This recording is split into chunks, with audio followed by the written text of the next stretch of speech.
It's Team Canada's most successful Winter Games ever, and it couldn't have been done without the facility behind me, Canada Olympic Park. I'm Kaitlin Lee. Most of the athletes returned from Pyeongchang on Monday, with the largest contingent touching down right here in Calgary. Nearly 3/4 of the 29 medals Canada nabbed in South Korea were won by athletes who trained here, including lugers Alex Goff, Justin Smith, and Tristan Walker. It's kind of an amazing feeling for all of us.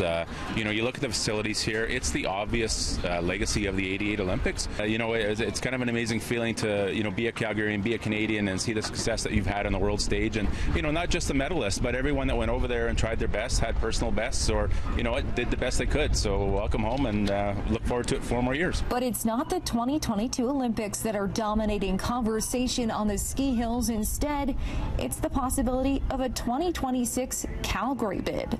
As long as it's done properly. Yes, and it's funded by the federal government and everybody else chip in. I just don't want to be Calgarians paying for it, but yes, definitely. I think it'd be great if we could host again, because I think the facilities here are being kept up and they're still training here, so it'd be great for them to come back.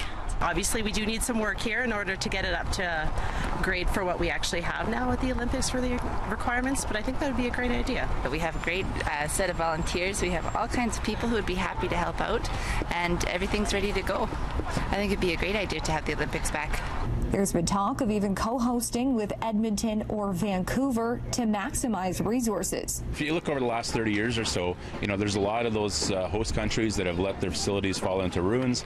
Here in Calgary, virtually all of our facilities are still being used for what they were meant to be used for. And, it speaks a lot to the planning that went back in '88 and could speak to a lot of planning to go into 2026. But until a decision is made, he's watching the slopes. It could be a future Olympian here right now that you might see 20 years down the road, or, in 4 years, 8 years, 12 years. You just never know. Reporting for City News in Calgary, I'm Kaitlin Lee.